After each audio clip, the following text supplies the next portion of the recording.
Morena kia tātou katoa no mai ki te whenua. The meat industry has been delivered a stark warning ahead of its annual conference this weekend. Sort out your problems or miss out on being a major player in New Zealand's economic recovery. Graham Turle is the ANZ's Managing Director for Commercial and Agriculture and says the red meat sector is stuck in its ways and needs some big, bold and brave decisions. Graham Turle joins me now. Graham, welcome to the program. Morning, Duncan. What's the problem? Define the problem for me in the red meat sector. Well, firstly, before we talk about problems, I'd like to say the red meat sector has been a jewel in the crown of New Zealand primary industries for a long, long time, and it's still a significant industry, and it creates a lot of great technology and employs a lot of people. So we don't want to kick the industry too hard. There's a lot of good things about it, but what we've seen and through our business and a document we put out earlier this year with Greener Pastures shows what the opportunity for New Zealand and the food and the protein business are. But you're saying it could be more efficient and more streamlined? It could be. What we're saying is that there's a big opportunity out there,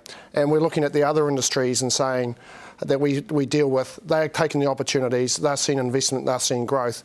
With the red meat sector, we're seeing it as a percentage of New Zealand primary industry starting to shrink, so it's getting smaller. What is the issue, and what is happening there? And we're seeing, there's divides between the farmers and the processors. The processors are doing the best job they can do with the products they've got. The farmers are trying to grow their sheep very well, but there seems to be a disconnect between the sheep farmer and the processor at the moment. So there's confusion, because if you look at the dairy sector, you've got Fonterra, not a full single desk, but a very big desk, if you like. Do you need some kind of streamlining or some kind of sharpening up of the industry? Because it seems to be there's too many players. I think an easy fix is to say, hey, let's have one single desk, one processor, so therefore that sheep farmers have only got one place to sell, and it's easy for the sheep industry to procure their stock.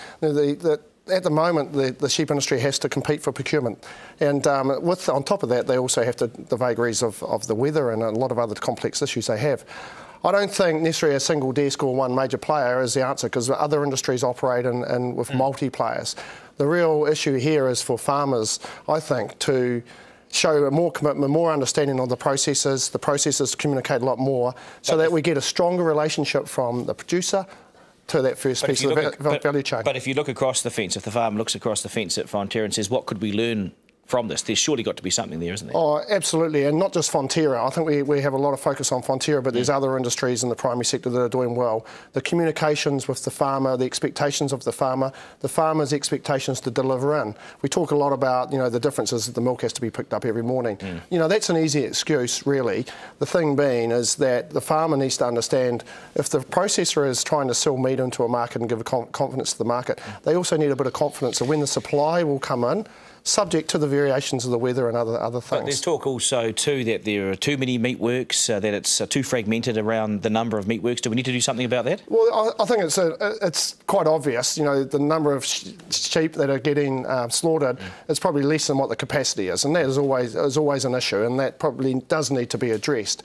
But that by itself won't address things for the long term, because that's been a continuing trend. What they need to do, what we need is this industry to get together, get a stronger strength, so they can make a step change, so they can grow, so we can see more investment, so maybe we can have a vision that we actually have to increase capacity going forward. Will that address those incomes that are down? I mean, the last 12 months down 25%, big drops. And there's a lot of variation between incomes and sheep, so you have to be very careful when you generalise, because the good sheep farmers are making good money, and there's a lot of good operators in this industry. It's not a completely broken industry. What we're talking about is the industry keeping pace with the other industry, so it maintains its presence in the New Zealand primary industry. But if you look at what the Ministry of Primary Industry says, they're talking about the depreciating dollar as being the only hope for some of these incomes. No, I think we've got to live with the vagaries of the dollar. There's no doubt about that. The key here is we've got to get stronger from working from the pasture through the relationships with the processors, and give the processors a real chance to actually do better in that marketing and take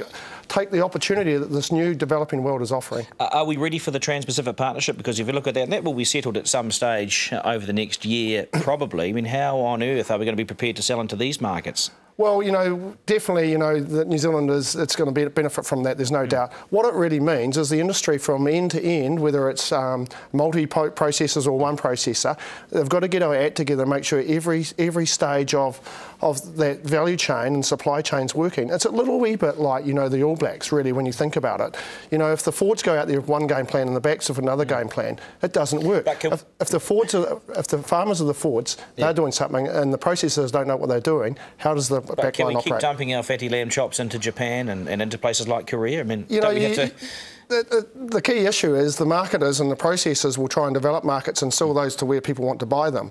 Well, they need a bit of certainty about how much they're going to get so they can actually schedule their processing clearly, and they can go and talk to their the buyers with confidence. Is it a crisis? I mean, is the industry in some kind of crisis? The industry is no, I wouldn't say it's in a crisis at all. The real issue is here is how does they get better organised and work stronger and make sure the value chain and supply chain's working so that they actually can take this opportunity that Transpacific Partnership, the trade agreements that the government's created around the world, so they can take the opportunity and grow their business just like the other primary industries, like the dairy industry and the wine industry and all the other industries are doing. Because we can't keep lurching, can we, from season to season? I mean, John Morgan's written about this in the Dominion Post over a number of years. We can't just sort of go blind to blind, season to season. Yeah, no, that's absolutely right. And the red meat sector and the lamb sector particularly have a strategy, and it sort of sets out how to get there. And the key issue is what we just got to see is really a bit more urgency. It's not a dying industry, is it? It's not a dying industry. It's a shrinking industry compared to the other industries. But we believe that it's got a great opportunity to be a growing industry and attract more investment. It needs to be. They need to get to better organised. They need to talk with each other a lot more and see some behavioural rather than later, though, don't they? Because I mean, you've come on here today to say, hey, come on, guys, get together sooner. Otherwise, later might be too late. They don't have any time. It's a competitive world out there. It's fast moving, and you know this isn't just about the meat processors. They're trying hard. This is also about the farmers stepping up. You know, you can throw stones for as long as you like, you have faith in but them? You have to work.